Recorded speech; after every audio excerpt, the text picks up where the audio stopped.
Hello and welcome to the True to Life podcast. I'm so happy to, be back doing another in-person interview. All the past interviews have been, pre-recorded back when I was at school. So really excited to, get back in here and do it live, do it for real. So super excited to have my guest here, Greg. He's been a mentor of mine, helping me dabble into the financial side of things, which is very expansive. A lot of rules, regulations, things to learn. So I'm hoping by this episode, you'll get a better idea of little tips and things that you can do to help improve in your own life financially. And if you have any questions, please reach out. Super excited about this episode. So yeah, just to get started, Greg, can you talk about just your background a little bit, what got you into finance and just your upbringing a little bit? Sure. Yeah. Nanik, thanks for having me here. I think this is great. I'm excited to do this podcast with you. At 5 years old, my family and I moved from the former Soviet Union to California, to the United States. For me, it was an easy move. I'm 5 years old. I don't really know anything about the real world, but through my parents' struggle and bringing us to a country where you have all the opportunities in the world, I think America is still the best damn country out there, and super happy that my parents have brought me here, and it's allowed me to have all the opportunities in the world, and so I'm super grateful for that. Moving here with nothing.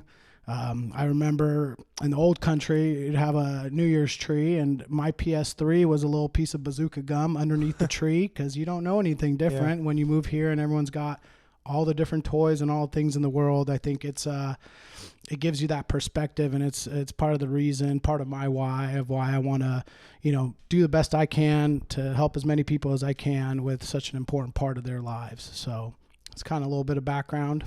Absolutely. So in the finance world, there's many things you can do, whether it be an investment banker, helping people manage finance. There's so many different avenues. So what is it specifically that you do in that world? Yeah, great question. So what I do is I help clients with every part of their investing and their financial planning.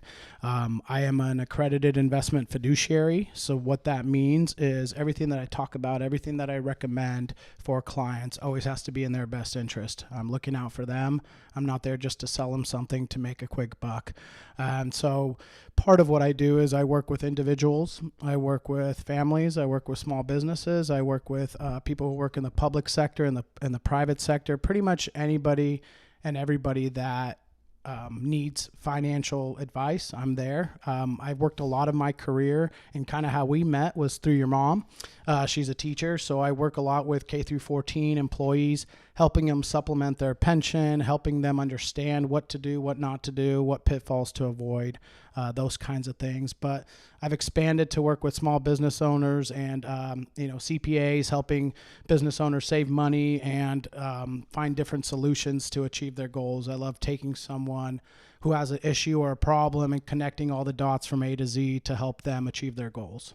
No, absolutely. I mean, sorry, this is a side question, but at what point did you know that you wanted to do something related to money? Like why in that world? Yeah, so it's kind of funny. So in 2010, I was at Sac State getting my finance and risk management degree. I had no idea what I was going to do with it. I just knew that it was important, right? That's how it is for a lot of students. They have no idea what they want to do. Exactly. And I mean, I know a lot of college students listen to this. I changed majors 3 times, and that's the average. So don't be afraid to try new things and different things like that. But my story's kind of unique. I had a cousin who was a custodian in San Juan Unified, and while in 2010 I bought up my first house, I got married to my future ex-wife, and then graduated from Sac State. That's a lot, yeah. Yeah, and so, go big or go home, right? And so I was thinking I was behind the 8 ball because everybody's taking these internships, working for Merrill Lynch or working for Northwestern, all these different places. And here I was, a custodian at night. I would go to school in the morning from 8 to 12:30, and then from 2 to 10:30, I was a custodian at night at an elementary school. So, picture Good Will Hunting. And so I'm talking to anybody and everybody about, hey, well, what does your husband do? Well, what do they do? Hey, can you give me their business card? Can I send in my resume? Like, I'm getting my degree. And one day, I'm cleaning this classroom, and I overhear a teacher talking to someone about retirement and saving and what they're going to do with their, 403B. And I said, man, this is what I'm going to school for. So I hunted down Daniel Kraus. He's one of my best friends now and colleagues. And I said, hey, how do I do what you do? How do I know I look like I'm a custodian, but this is a temporary thing. And so he gave me, hey, go get these licenses, go pass these tests. And, 9 months later, I was in it. I was doing it. So the rest is history. I mean, the curiosity, asking questions, it's so important. I mean, finding your career, finding what you want to do, it's a big part of exploring what it is you want to do. I think you explaining that in your story makes a lot of sense. You snuck in the word or the term 403B. What does that mean? A 403B is the public employee version of a 401k. So in the private sector, you have a 401k. You work for Intel, Tesla, Microsoft, you're going to have a 401k. In the public sector, whether you're a teacher, a preacher, work for the county, you're going to have a public, supplemental account. And that's usually called the 403B or the 457. All right. No, very cool. Just wanted to, there's going to be some terms and stuff. I'm going to try to just keep asking away. Absolutely. Ask away. Yeah.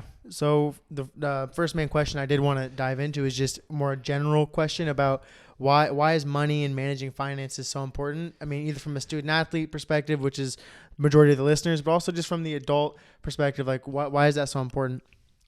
Money is not the most important thing in the world. Obviously your family and your health and those things that money can't buy. Absolutely. But being poor is hard.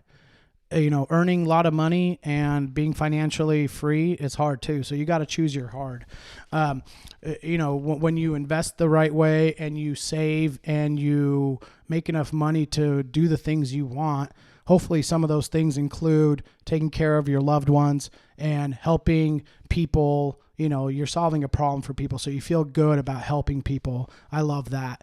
But also, it's important if you want to accomplish some of the bigger things you want to do, you want to give back in some way, you want to, whatever it is you want to do, it costs money. Whether you want to travel, whether you want to start a business, all those things cost money. Eat good food. Eat good food. Yeah, exactly. You don't want to be eating top ramen every day. You know what I mean? So yeah, exactly. Which is a common college struggle is the top ramen. Oh yeah. Oh, hey, and there's nothing wrong with that. Cup of noodles is good. Yeah. Absolutely. I mean, there's things that I heard a really cool quote. It was like, how much money would you give like to never be healthy? It's like, or health, sleep. Like there's so many things that money can't buy. It's cool that you said that in the beginning. Is like people think chase money, but there's so many things we can be grateful for, like family.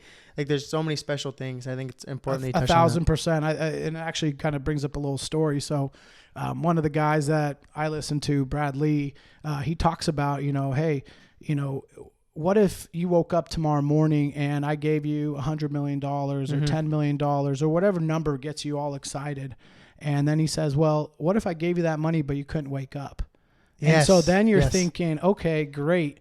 Well, all that money in the world doesn't matter if I'm not healthy enough and able to enjoy it. So waking up in the morning, like you just said, that's worth all the money in the world. So 100%. I think the mentality and the mindset, I mean, for you, you're young in my eyes.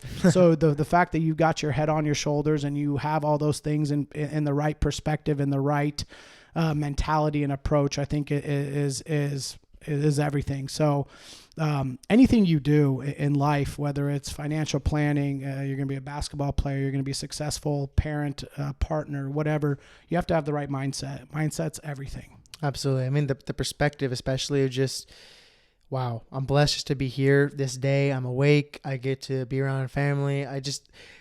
So I work out. I do like Peloton workouts, like it's just like the body weight ones on Peloton Digital. It's a fitness company, and he always says like it's a blessing to move your body every day, like to exercise. Like if you start counting those little blessings, it's like this podcast, I think it's about money and how to build wealth and stuff like that, but also taking a second to realize that there's so many things that money can't buy, including just be able to wake up in the morning. So really glad you shared that. 1,000%. Yeah. So do you have any general tips about advice on people's personal finance? Yes. Learn about it. Get someone that you trust to help you learn. Get someone, like how we met, through your parents, financial advisor or just a mentor, whether Handsome it's McCooney. Yeah. McCooney is also a good thing. Yeah, exactly. Find someone that you trust. There's so much knowledge and so much, information available to us at our fingertips with our phones that, instead of scrolling through social media all day, what if you were to learn a new skill, or what if you were to, study a little bit, whether it's, personal finance, what stocks are, mutual funds, all those different things, kind of what we're talking about today. It's coming. Yeah, those things are coming in a second. So finding people you trust, I think, is important, because YouTube, Instagram, TikTok, a lot of people like spreading information about finance, money, a lot of get rich quick type schemes where people feel, oh, I can just do this and boom, I'll have a whole bunch of money in my pocket. Yeah, there's never a U-Haul following a hearse. You can't take it with you, but you got to make sure that the information you're getting, like you just said, there's so much misinformation. And if it's the only time you see success before work is in the dictionary. So if you don't put money in, I know, I used to coach, so it's like all these little coaching. Coach K. That's right. So, all these different information and everything that you can find, make sure you're using that to your advantage. I mean, we're living in the real time, but like you just said, I think that's the disease we have as a human race, is we want everything right now. Oh, I put in one workout, why don't I have a six pack? You know what I mean? Part of the problem is everything's at our fingertips, including like an Amazon. You can get stuff the day later, so we're expecting stuff to be like instant add water and it's good, right? Like top ramen. Or like we're expecting that you can just, have this powder of your life, and you just have to add one special ingredient and boom, it's ready in a microwave. And that's just, it's not the case. And we're going to dive into that too. Absolutely. I think it's important to get some terminology before we kind of dive into some of this stuff. Sure. So first off the bat, what is a Roth IRA? Well, when you see the word Roth in front of anything, that means after tax. That means the money that you're putting into something you've already paid taxes on. So for example, when you have a Roth IRA, you can put, a certain amount of money in, and that money grows tax-free.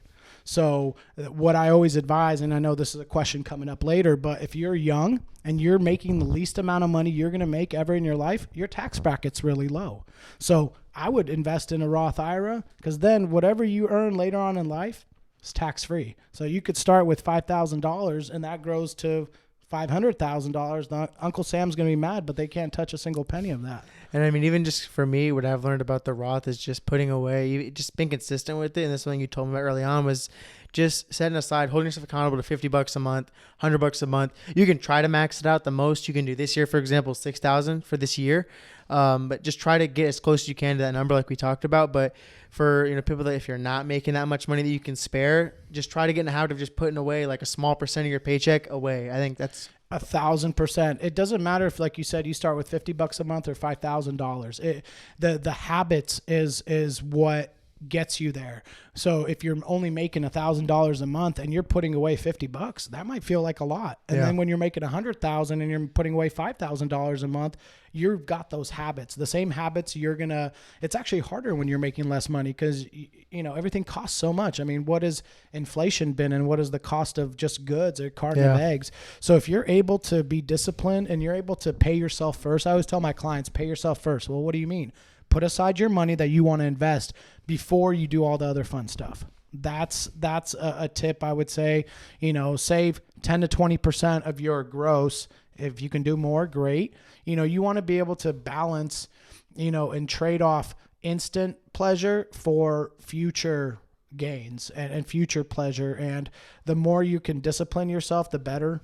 And especially for the younger, listeners, it's not just how much you put away, it's for how long you put it away for. Use time as your greatest asset. Correct. It's not timing the market, it's time in the market.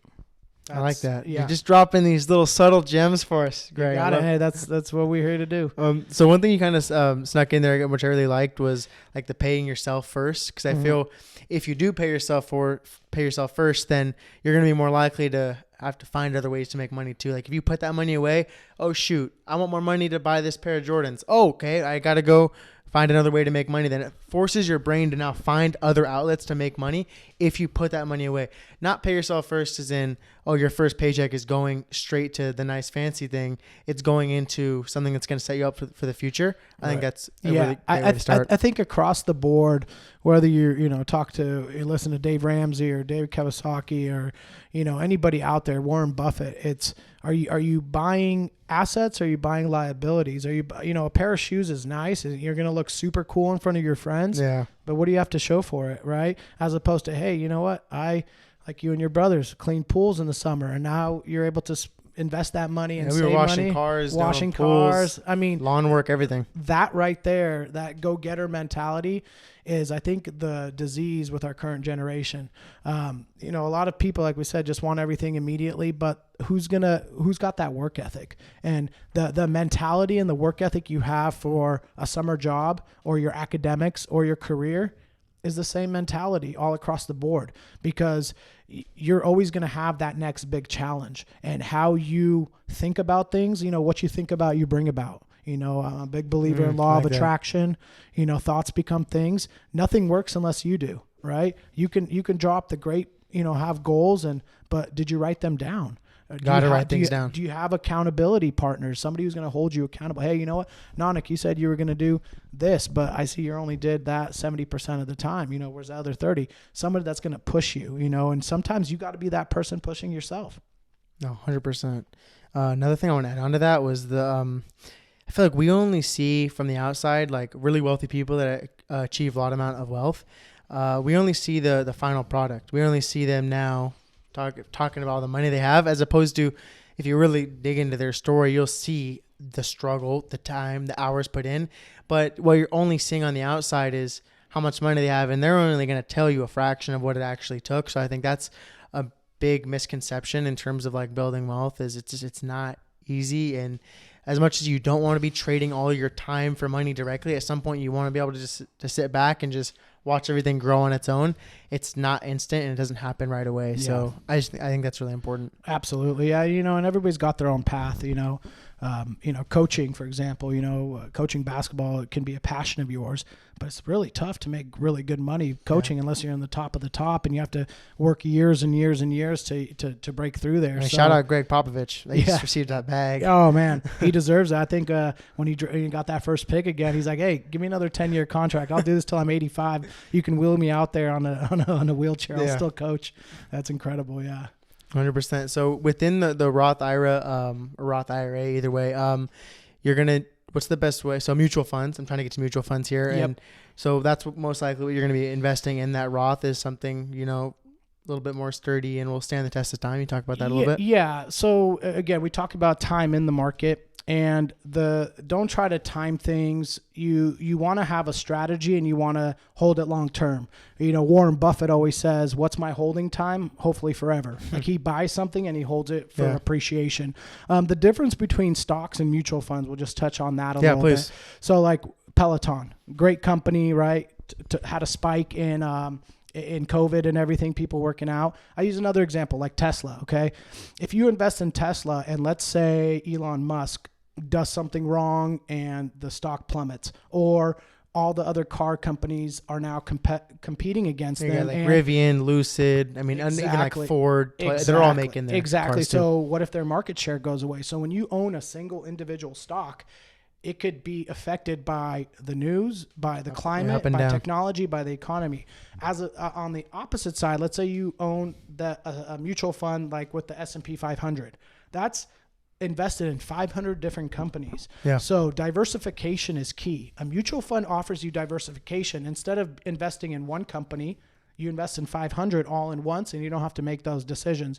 There's somebody that's managing that fund, and you just leave it up to them. So that way, if 1, 2, or 10 companies don't do well that day, the other 400, 80 companies or 90 companies will do just fine to balance that. No, I for me, when I first saw like what is a mutual fund, you were explaining it all to me. I'm like, this can't be real. Like you're getting a blend of all these companies. You don't have to pay full price for all of them, but you're getting a really, really small piece of 500. So it's really a great opportunity to just kind of get your feet wet in the, because these stocks, there's so many things you can do with that. Yeah. But the mutual funds, investing like long term and just finding, different stocks to invest in. And one thing I wanted you to touch on too was the difference between like a large cap, mid cap, and small cap stocks, because there's different ones you can invest in. Correct. So small cap is more of the smaller companies. Again, more risk, right? If something happens in the economy and they can't afford to hire that talent, or their product goes down, they don't have that big history of being able to, sustain that. Whereas, mid caps in the middle, and then obviously large cap are your big guys, your Tesla, your Apple, big companies. Yeah, all the huge companies, and you have companies like Chevron, like blue chip companies that have been around a long time. One thing that stocks do is they pay dividends. So like, if you have Chevron stock and they issue dividends, those dividends can be reinvested into more shares. Like a Coca-Cola does the same. Coca-Cola, that's one of Warren Buffett's, best famous crown jewels. Crown jewels. Great. Yeah, exactly. So it just depends. Smaller companies have more upside potential. Mid cap, right in the middle there, and large cap, they might not spike as much. They might, but they have more history, and they're a bigger company, so they have a larger capitalization, so they have more stock shares, they have more money to manage, and they have more money that's coming into their coffers. Yeah, so we may dive into this a little bit more on the Q&A, but I did want to just, for anyone listening, if you are interested in trying to set up a Roth IRA in any of the different apps, where would you suggest people get started? And that's an easy way to, get their feet wet in that. Yeah. Any brokerage account, whether it's Fidelity, Vanguard, T. Rowe Price, TD Ameritrade, anybody, anywhere can go set up a Roth IRA. You can go on your computer and set up. They're all pretty much the same. They're all the same. I would look for, no load mutual funds. Keep your expenses down. I try to do that with my clients. Obviously, I charge an investment advice fee when I help them, but you can, some people can just get started on their own. Pick a mutual fund that kind of covers, maybe pick a couple. One large cap, put 60% there, put 20% in mid cap, 20% in small cap, just to make it easy. Yeah. And, then just keep feeding it, keep watching it, and just let it grow. Don't get too high, don't get too low. Remember, it's for the long run. And especially with a Roth IRA, you can't touch that till you're 59 and a half. Now, there's some provisions about buying your first house and making a one-time withdrawal and whatnot, but you want this money, you want to view it as, I'm not going to touch this till I'm in retirement age. And the earlier you start, the better. It's an insurance policy at the end of the day. It doesn't hurt. No, exactly. So one thing to kind of add on to, and this may be a long time coming for people listening, but I still think it's valuable information. What are retirement accounts, like the 401ks, life insurance, some of the stuff you're involved in? What are those? Why are they important, most of all? Yeah, so we go back to, when you get your job, if you're in the public sector, it's going to be a 403B or 457. If you're in the private sector, it's going to be a 401k. So again, these are just tax codes from the IRS. But when you get hired on full-time or part-time, whatever your company offers you, see what's available to you. And sometimes, like, for example, teachers, there's no matching in 403Bs because they already have a pension from the state of California or wherever they work for, whatever their government entity is. But with 401Ks, usually the company will say, hey, well, Nanik, we're going to match you the first 5% of what you put in. Make sure you put in 5% because that's free money. It's getting matched. So 401K, private sector, 403B, public sector. Life insurance isn't really a retirement vehicle. It's more for protection. And I'm a big proponent of living benefits life insurance where you don't have to die to use your money. So if, God forbid, somebody has a heart attack, stroke, or cancer, like just a couple months, I had a client reach out to me. She had ovarian cancer and wanted to cash out her 403B. And I said, what's going on? She told me. I said, hey, I don't know if you remember, but we set up a life insurance where you don't have to die to use it. So instead of her cashing out all her money, she actually was able to get $209,000 tax-free from her life insurance policy, help with the bills. And this was during COVID. So her husband's job was in flux and they didn't know what they were going to do. And it kind of was, the financial stress is not unlike cancer or anything like that. It's something that's on your mind. So anything that you can do to protect your family and your loved ones and even yourself, because you don't have to die to use it. So it's very important that you know the difference there. And at work, you know, for your work ones, it's usually like a group life policy where as soon as you separate from employment, it goes away. So it's actually like a false sense of security. So I think it's important to, when you talk to your advisor, it's important to have somebody that's going to counsel you and advise you all around kind of holistically. Yeah. No, I think that's super important. I mean, not everyone's going to get someone as great as yourself. So, you know what I mean? Too kind. Absolutely. So you already touched on it a little bit, but a little bit more into like diversification. Other than mutual funds, what are the best ways to spread risk when investing? Because that's one thing people are scared of when they get started investing is, I don't want to lose money because it's, you know, the fluctuation, everything like that. So what are the best ways to minimize risk? Oh, great question. That could be a whole podcast just on itself. Straight up. You know, when I meet with someone, an individual or a household or a business, you want to talk to them about risk. Okay. I remember when I first, you know, I had like a money market IRA account at like Golden One or something like that. What does that mean? A money market is where it's cash. And you get very, very small percentage. It's a very fixed account. It's not in the stock market at all. Because like you said, I don't want to lose money. Like, yeah, man, it took me so long to save up this $1,000. I don't want to see it go away. So you have to see what your risk is, and everybody's different. You know, some people want to put it under their mattress and they don't want to lose a single penny, but risk and reward go hand in hand. So you can't be too conservative or else your money's not going to grow. But you don't want to just be reckless and go invest into cryptocurrency if you have no idea what you're doing and see that go up and down, fluctuate, you know. Not saying that crypto is not a bad asset class, but it really just depends on the person. So diversification can be different to different people. Yeah.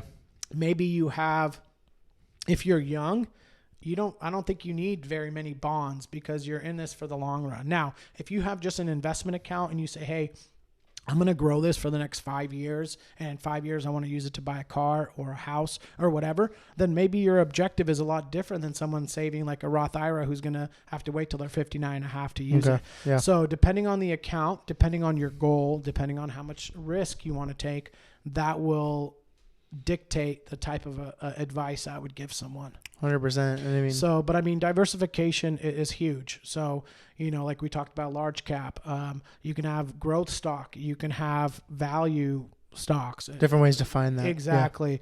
Yeah. And again, just being spread out and being diversified into different types of mutual funds, like we talked about, the large cap, mid cap, small cap, maybe domestic versus international. You know, right now there's a lot of craziness going on in our world, and I know that can be scary, but you know, maybe picking a mutual fund that's been around for 20, 30, 50 years that has a history of performing well, right? Yeah. You can go and look at different rating, whether it's Morningstar or different ratings of mutual funds. And then you can kind of see, you know, how best to diversify. And again, I think if you get a mentor, somebody who can advise you, not everybody starting out needs a financial advisor. Just put money away towards, a diversified portfolio. And oftentimes when you do like a S&P 500, that's pretty diversified, right? You know, if you want to do the Dow Jones and all the different tech and all that, you can, but don't put all your eggs in one basket, so to speak. I like that. And another thing I wanted to add on that you said earlier as well is that your money, you didn't say it indirectly, but you kind of hinted to it, and I wanted to circle back, is that your money is losing value. If it's just sitting in a mattress, it's losing value to inflation. So the only way you can beat inflation is through investing, buying assets that are going to put money back into your pocket. And, one of the best things you can do is like investing in those, stocks is over time, it, beats inflation, right? I mean, 10%, is it 10% over? What's the data on the stock market? As far as over long run, maybe we're from 8.5 to 10%. Yeah. But the biggest thing I like to use, another terminology is dollar cost average. So when you're dollar cost averaging, you're putting in the same amount of money at the same frequency. So if it's $100 a month, you're putting in $100 a month. If the stock is worth $10, you're buying 10 shares. If that stock falls to $5, that $100 now buys you 20 shares, right? I like to use the example of Nordstrom and Nordstrom Rack. If I want a pair of jeans, 7 for All Mankind are my favorite jeans, I'll go to Nordstrom Rack and buy a pair for $120 instead of $300 like at Nordstrom's or, some of the stores. Those still the same quality. So when the market's down, think about it, you're buying stocks at a discount. So then when those 20 shares go back up from $5 to $10, you just doubled your money. And so I think over the long run, if you are consistently putting away money, it's going to, let the stock market do its thing. Don't panic. We're our own worst enemy. You always hear buy low, sell high, but what do? We buy high and sell low. So being patient and having a game plan and a strategy, I think, is important. And once I heard that advice too, I was like, don't get worried when it drops down. That's when you can double down. Might not be the best word, but that's when you can, put more money in, because hoping that it'll obviously go back up. And if it's a blue chip stock, which is obviously a reliable stock that's, been performing well over a long term, it's most likely going to go back up. So you're going to get that money back, like you said. Correct. Yeah. A low tide lowers all ships, but, is your ship going down as much as everyone else? And, if the market's down 20%, you're only down 10% in your portfolio, you just outperform the market by 50%. So it's phenomenal. Yeah. So what do you see are some of the, we're going to pivot here and talk more about some mistakes. Sure. What are some common financial mistakes that you see adults make? Adults and kids. I mean, I think one of the biggest things is living beyond your means. Everything's on credit. A good rule of thumb is if you can't buy it twice with cash, don't buy it. I like that one. Yeah. And if for me personally, I put everything on a credit card to get points and miles and all that stuff, but I pay it off every month. And so I think the problem that we get into is, I'll just get a 0% card for 6 months and then you just hit snowballs from there. There's no investment that's going to earn you 21 to 25% like these credit cards charge. So before you start investing, get rid of that debt. That's very important. With teachers, they have loans on their 403Bs, so you can somehow snowball the debt and still save for retirement. 401k, some of them allow loans, most of them don't. IRAs don't. But I think the biggest mistake is we're living beyond our means. We're driving a $100,000 car and we only have $5,000 in the bank, or every paycheck, everything's going out. You should be saving more than you should be saving, not spending everything you earn. Yeah. Saving, investing, just not throwing that money away to where you're not going to be getting it back. Yeah. You should have if it's a 2-income household, you should have about 3 months worth of all your bills, utilities, mortgage, car payments, all of those things liquid in a bank account. Something that's not going to go up and down in the market. If it's just you in a household, I would recommend 6 months.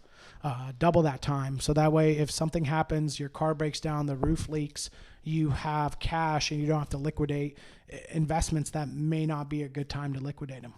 I mean, so I think for, the college students listening, it can be tough financially at that point. So what would be your advice for them to not fall victim to the living beyond their means? Yeah, I mean, and it's tough to do. We all want to go out. We all want to enjoy college and everything like that. Get a job to help supplement that, and you'll see yourself saying, man, you know what? I just busted my butt all weekend or all week working. I don't know if I want to go spend $200 on that pair of shoes or whatever it may be, or go out to the club or whatever it is kids do these days. But the mistake I made when I was 18, you get that Macy's card in the mail and you're like, oh, sweet, I can go buy anything I want. Well, I didn't have a means to pay it all back. So then you get into credit card debt, So I wasn't as responsible as you were at your age. So, I think it's so easy to get sucked up into that, and credit card companies, they love it. They want to give you enough credit limit so you get in trouble, and then that you pay the minimums, because that's where they make so much off of the They're interest. thinking, hey, I'll give you that $1,500 credit limit so you can spend that, and then I basically own you for the rest of your life as you're trying to pay that back. Exactly. Just got to be very aware of what's going on there. Read the fine print. I would not get a credit card unless you can pay it off every month. Don't live beyond your means. I think that's huge. If you want to go do those things, that should be extra motivation. Get up an hour early, go learn a skill, go get up an hour early, study, go finish that degree, whatever it is. With consistency, though. With consistency, exactly. You can't just do it once in a while. You gotta stay with it. Absolutely. So such great stuff, man, for real. So what is your advice for the people listening that aren't 18 plus that, because there's age limits of when you can get involved with stock market, credit cards, stuff like that. What's your advice for them to help set them up financially if they're under 18? Yeah. So give you an example.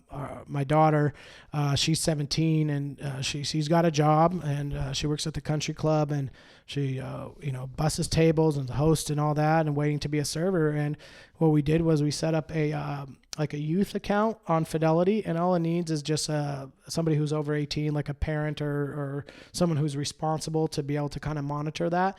And it can't be a IRA because you have to be 18 years old, and she'll do that when she's 18. But this is money she's putting away. We picked out some mutual funds for her, and she's putting away. Sometimes she puts away $100 a month. Sometimes it's $25. Sometimes she goes a month without doing it. She just graduated high school. So it's like you don't want to not enjoy life. You want to still enjoy life, but you want to also think about the future. So is that a brokerage account? Yep, Youth brokerage account. Yep, that's the name for it. And again, you can open it up anywhere, whether it's Vanguard, Fidelity, it doesn't matter. All right, very good. I think that's a great place to get started, and hopefully this episode is giving you like some tools to try to kind of get things going. Yeah, and the other thing too is if you are have that entrepreneurial spirit like you and your brother do, I mean, you can save that money for a business. Hey, I'm going to go buy equipment to do a podcast. I'm going to go buy equipment to clean pools. You can invest in something that's going to make you more money. So for example, if you're going to drive Uber or something like that, I don't think you can do that under 18, but that's an example. Hey, I'm going to go and rent, and buy a car so then that car can make me money, just as an example. Yeah. But there's so many businesses that people can do. So, keep those options open, but yeah, have a parent or somebody who's over 18 that can help you set up that brokerage account so you can start investing. Very good. I'm really glad you put that in at the end because that's amazing advice. You got it. So I didn't send these to you. These are the quick hitters that I like to do at the end of each episode. Yep, I love it. So yeah, we're going to put you on the hot seat. Nothing too crazy, I promise. Okay. So if you won the lottery tomorrow, what would be the first thing you buy? I'd probably invest it. Right. Listen to this show. I would probably invest it and then figure out what I want or need. If anything, if I were to buy something, I'd probably buy income-bearing properties. Something I'd buy an asset versus a liability. I'm not going to go buy a Ferrari or a sports car or a boat or a yacht. It really doesn't turn me on. I'd rather see that money go to work. And also probably a portion of it I'd want to give back. I'm passionate about mental health, especially in our youth. I think with COVID and everything, forget the academic delays. What about the social and emotional and mental health of our teachers, our students, our families, our parents? I think there's so much negativity in our world and all of that I think we need some more positivity. We need some more positive ripples. And so I think donating some of that to causes like that, or youth basketball camps, something that is going to make kids participate in something that's not just school, but something they can be passionate about that keeps them out of trouble, and positive influences. I think that our world needs that. Invest and give back. That's the dream, right? Yes, sir. So the second one I got for you is: did you have a pregame ritual when you were in high school? Playing ball. As far as playing basketball, pregame ritual, I just hope I get in the game. No, pregame funny. Ritual. It's all about just getting yourself ready mentally. Make sure you're stretching. Make sure you're doing your thing. I'd always warm up at the beginning, close to the basket. Just have my own kind of shooting routine. Make sure I stretch. Get locked in with the game plan. But I was a much better coach than I was a player. So, yeah. Greg was a young De'Aaron Fox back in high school. Lefty, quick guard. You obviously haven't talked to my basketball coaches. That's amazing. The third one I have for you is: what is one place in the world you want to travel to? Ooh, that's a good one.